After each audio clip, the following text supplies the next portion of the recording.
Hoy hablaremos de las distintas técnicas de reproducción asistida que se hacen a nivel mundial. Empezaremos por las más sencillas y iremos cada vez sofisticándonos más en la complejidad de esas técnicas. Hablaremos en primer lugar de la inseminación con semen de pareja, denominada inseminación conyugal o, utilizando siglas, IAC. Esa inseminación siempre se va a hacer intrauterina y con medicación. ¿En qué casos está indicada esta técnica? Estaría indicada en la esterilidad de origen desconocido. Que quede claro que cuando decimos esto no estamos diciendo sin causa, sino estamos diciendo con causa desconocida. Lo haríamos en caso de que haya un factor espermático leve, una ligera disminución de la cantidad o de la calidad espermática. Lo haríamos en fracasos en los tratamientos de inducción de la ovulación con coito programado. Y lo haríamos en endometriosis leves. La endometriosis es una enfermedad muy típica de la mujer en época reproductiva, que es que focos del endometrio, que es lo que recubre el útero por dentro, están fuera del lugar, en el ovario, en las trompas, etc. Y esto puede crear un entorno malo para la reproducción. ¿En qué consiste hacer una inseminación artificial conyugal?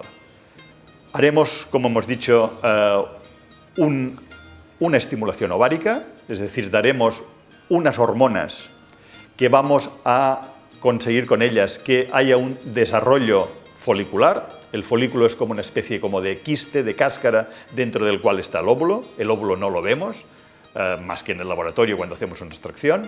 Vemos esa cáscara, el denominado folículo, y con la medicación lo que conseguimos es el crecimiento de estos folículos, que tiene su parte buena y su parte mala. Es decir, el hecho de la estimulación ovárica nos incrementa normalmente la respuesta fisiológica, que sería que haga uno a la mujer. Aquí muchas veces hay más de uno.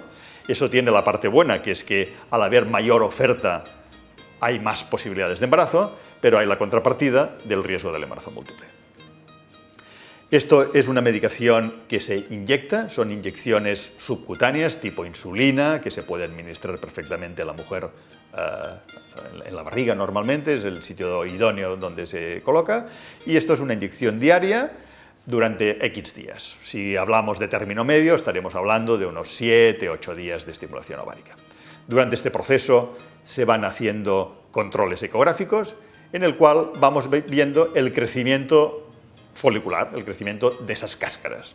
Cuando ese folículo alcanza un determinado tamaño, que suele estar entre los 18-20 milímetros de diámetro, se supone que el óvulo que hay dentro ya está maduro para ser ovulado y se administra otro fármaco, que es el que produce el estallido, la rotura del folículo, es decir, la ovulación. En ese momento se programa el día y la hora de la inseminación. Ese día el marido aporta una muestra de esperma y esa muestra de esperma en el laboratorio se procesa, haciendo lo que se denomina capacitación y selección espermática. Capacitación. ¿Qué quiere decir capacitación? La capacitación quiere decir que un espermatozoide eyaculado es incapaz de fecundar un óvulo. Entonces, en el cuerpo, la mujer esto lo hace a nivel del cuello del útero, es decir, hay una eyaculación, esa eyaculación se deja en la vagina. Todo lo que es el líquido prostático, seminal, etc., se queda en la vagina y los espermatozoides suben hacia el cuello del útero. Esa separación con el plasma seminal capacita los espermatozoides para luego poder ser fecundantes. Esto se hace en el laboratorio de forma artificial, haciendo una separación, un filtraje de estos espermatozoides para separarlos por los elementos que hay en el plasma seminal que inhiben ese poder de capacitación del esperma. Y selección. Selección quiere decir que dejaremos los espermatozoides muertos, cojos, malos, etc. y solo haremos la inseminación con los que han pasado una especie como de filtros, que serán los buenos, los que tienen buena movilidad, buena morfología, etc. Entonces, una vez hecha esta capacitación y selección, que en el laboratorio tarda aproximadamente 1 hora, acude la paciente a la consulta y se introduce esa muestra ya preparada en el laboratorio mediante una pequeña cánula que se pasa a través del cuello del útero y se introducen los espermatozoides dentro del útero a más o menos a nivel de la entrada de las trompas. Y a partir de aquí ya está en manos de la naturaleza. Si hemos hecho bien todos los cálculos, en aquel momento el óvulo ya estará bajando por la trompa, los espermatozoides estarán subiendo por ella, si Dios quiere, unirán óvulo y espermatozoide, se fertilizarán y bajarán hasta el útero para implantarse. Este tipo de tratamiento no requiere ningún tipo de reposo, se puede hacer vida normal después y la tasa de embarazos se calcula alrededor de un 18-20% por ciclo.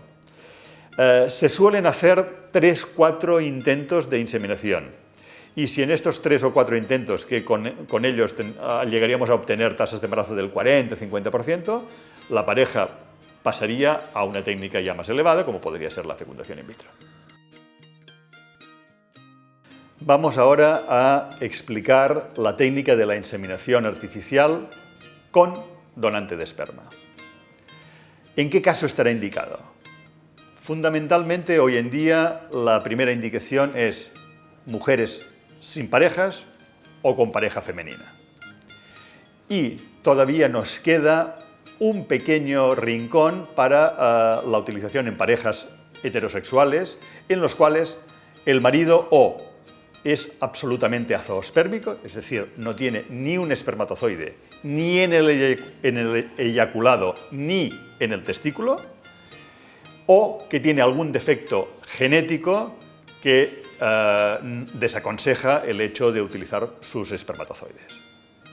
La técnica de la inseminación con semen de donante es exactamente la misma que la que se ha explicado para la inseminación artificial conyugal, con una pequeña salvedad, que es que en estas parejas podemos ofertar la posibilidad del ciclo natural. ¿Eso qué quiere decir?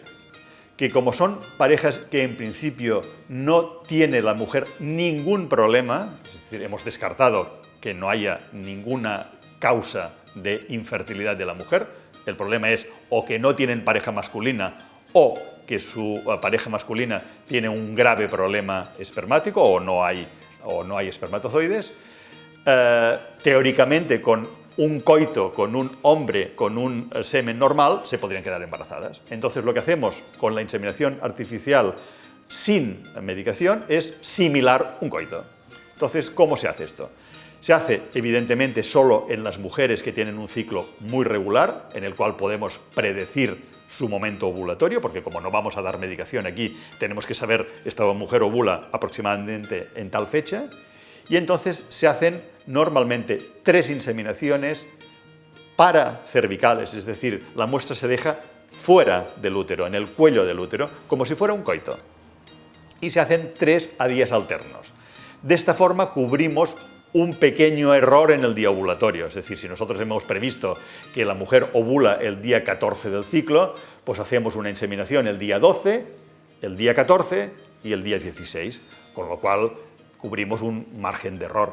Evidentemente, en la mujer que tiene ciclos entre 30 y 40 días, esto sería imposible de asumir, porque entonces tendríamos que hacer muchísimas inseminaciones para cubrir todo ese margen. Las ventajas que tiene eso es que no existe el coste de la medicación, no nos hemos de pinchar y no incrementamos el riesgo de embarazo múltiple, pero pagamos un precio en el sentido de que la tasa de embarazos es algo menor. Entonces, muchas, sobre todo parejas de 2 mujeres o mujeres solas, optan como primera opción en esto para evitar el riesgo del embarazo múltiple, pero evidentemente se puede hacer un ciclo, 2, sin medicación, y si no se consigue el embarazo, pasar siguientemente a utilizar la medicación.